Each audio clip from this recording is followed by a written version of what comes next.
જે સંતાન જે બેનો દીકરીઓ છે એ દીકરીઓ માટે આપણે ફળ આપવામાં આવે છે.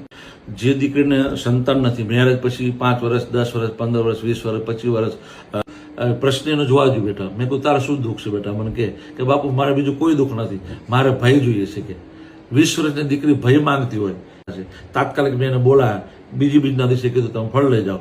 અને એના પછી 100 વર્ષ ના થયું, એના ઘરે એ વખતે દીકરી 21 વર્ષની થઈ હતી અને એનો ભાઈ 21 વર્ષે એના હગાઉ ભાઈ પોતાના ખોળામાં આવ્યો.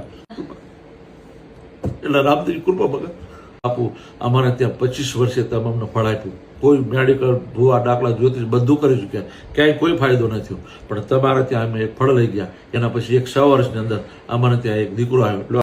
નિસંતાન માટે બેટા આપણે ફળ આપીએ છીએ. અને ખૂબ જ લોકો આ વર્ષે 300-350 નો રેકોર્ડ છે. ગયા વર્ષે 300 બાળકો દીકરા આપ્યા. દુનિયામાં એક જ ડંકો વાગી ગયો છે. ગુજરાત બહાર બધે, બોમ્બેમાં, ગોવામાં, સુરતમાં, જામનગર, રાજકોટ, ભાવનગર, પાલનપુર સુધી બધે. તમે રાજસ્થાનમાં હમણાં 3 કેસ રાજસ્થાનથી આવ્યા હતા, જ્યાં રણુજા રામદેવ પીર બાપુ બેઠા છે. તો પણ એનો મતલબ એમ થાય બેટા આપણા મંદિર નાનું છે, પણ રામદેવજી મહારાજ જાગ્રત છે આજે, અને એને દુનિયાનું આપણા વિસ્તારનું અમદાવાદનું કંઈક સારું કરવું છે, એમાં અમને નિમિત્ત બનાવ્યા અને અમે આવી સેવા કરી રહ્યા છીએ. એટલે ભગવાન રામજી મહારાજ જય જયકાર કરીએ. એટલા માટે જય શ્રી રામ, જય રામદેવ પીર મહારાજ.